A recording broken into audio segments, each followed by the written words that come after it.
रेपेंजल की कहानी बहुत समय पहले की बात है। यूरोप महाद्वीप के जर्मनी देश में एक पति और पत्नी रहा करते थे।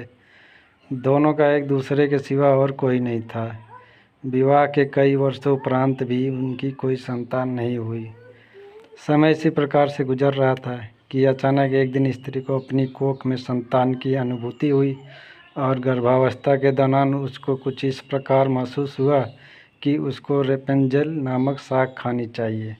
आस-पास वह साग कहीं भी उपलब्ध नहीं था। पति पत्नी एक जादूगरनी के बगीचे के समीप ही रहते थे। पत्नी के मन की बात जब पति ने सुनी तो पति ने उससे वादा किया कि वह उसके लिए रेपेंजल नाम की वह साग साथ लेकर आएगा। बगीचे में चोरी से घुसकर उसने वह साग अपनी पत्नी के लिए तोड़ी और यह क्रम कई दिनों तक चलता रहा। एक दिन बगीचे की मालकिन जादूगरनी ने, जिसका नाम डेम गोथेल था, उसे यह चोरी करते हुए देख लिया और जादूगरनी ने पति को बंधक बना लिया। पति ने जादूगरनी के सामने बहुत गिड़गिड़ाया और अंततः जादूगरनी एक शर्त पर वह साग उसकी पत्नी के लिए देने के लिए राजी हो गई। शर्त यह थी कि संतान के जन्म के बाद वह उसे जादूगरनी को सौंप देगा। मायूस मन से पति ने उसकी वह बात मान ली और बच्चे के जन्म होते ही उसने जादूगरनी के हाथों अपनी पुत्री को सौंप दिया। जादूगरनी ने अत्यंत मनोयोग से उसकी पुत्री का पालन पोषण किया और उसका नाम उसी साग के नाम पर रेपेंजल रखा। रेपेंजल एक अत्यंत रूपवती कन्या के रूप में धीरे धीरे विकसित होने लगी। उसके सुनहरे बाल और अद्वितीय रूप की चर्चा आसपास की जगह पर धीमे धीमे से फैलने लगी।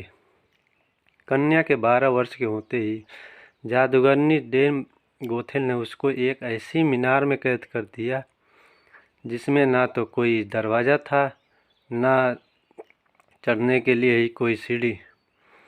इसमें एक ऊंचे स्थान पर एक कमरा था जिसमें कि केवल एक खिड़की थी। जादूगरनी अपनी जादुई शक्तियों के माध्यम से छोटी बच्ची तक पहुंचती और हर दिन उससे मिलने के लिए दिन के समय जरूर जाती। इसी प्रकार से दिन बीतने लगे। वह बच्ची बड़ी होकर एक अत्यंत रूपवती स्त्री के रूप में विकसित हुई। उसके लंबे घने सुनहरे बाल इतने लंबे हो गए कि बाद में जादूगरनी उनके सहारे मीनार पर चढ़कर कमरे में आने और जाने लगी। ऐसा करते वक्त यह रेपेंजल को पुकारते हुए कहती, रेपेंजल अपने बाल गिराओ ताकि मैं तुम्हारे सुनहरे बालों पर चढ़कर ऊपर आ सकूं। समय इसी तरह से गुजरता गया और एक दिन किसी राज्य का राजकुमार घूमते घूमते उसी क्षेत्र में आ गया जहाँ पर रेपेंजल उस मीनार में रहती थी। रेपेंजल की आवाज़ में अद्वितीय मिठास थी। जब वह गाती थी तो जैसे समय ठहर जाता। एक दिन राजकुमार को टहलते टहलते एक मधुर आवाज़ सुनाई पड़ी। वह आवाज़ कहाँ से आ रही है ये जानने के लिए जब राजकुमार मीनार के पास गया तो उसे दिखाई पड़ा कि एक ऊंची मीनार के ऊपर कमरे में एक सुंदर रूपवती स्त्री रहती है। उसकी इस मीठी आवाज़ को सुनकर राजकुमार उसकी तरफ अत्यंत आकर्षित हुआ और वह अपनी उस उत्सुकता पर काबू नहीं रख सका। उसने मन में ठान ली कि यह इस बंद मीनार में रहने वाली स्त्री जिसकी आवाज़ इतनी मधुर है उसके विषय में जान के ही रहेगा। एक दिन जब दिन के समय जादूगरनी रेपेंजल से मिलने के लिए आई तो उसने जादूगरनी को यह शब्द कहते और बालों के जरिए ऊपर चढ़ते हुए देख लिया। राजकुमार ने इसी प्रकार जब रात के समय रेपेंजल को पुकारा तो उसने उसे आने के लिए मीनार के सहारे अपने बालों को लटका दिया। राजकुमार ऊपर जाकर रेपेंजल से मिला। रेपेंजल और राजकुमार एक दूसरे से प्रेम करने लगे थे। दोनों ने मिलते ही एक दूसरे को पसंद कर लिया था और वह एक दूसरे के लिए अंतरंग सहचर बन गए। अतः राजकुमार ने रेपेंजल के सामने विवाह का प्रस्ताव रखा। रेपेंजल इस पर सहमत हुई और दोनों का मिलना जुलना धीमे धीमे बढ़ने लगा। जादूगरनी डेम गोथेल रोज दिन के समय रेपेंजल को मिलने के लिए आया करती थी। राजकुमार और रेपेंजल ने मिलकर एक योजना बनाई कि राजकुमार द्वारा दिए गए रेशम से रेपेंजल एक सीढ़ी बनाएगी जिससे कि वह दोनों इस जगह से भाग सके। रेपेंजल की मूर्खता के कारण जादूगरनी ने डेम गोथेल को राजकुमार के रेपेंजल के पास आने और उसके गर्भवती हो जाने का पता चल गया।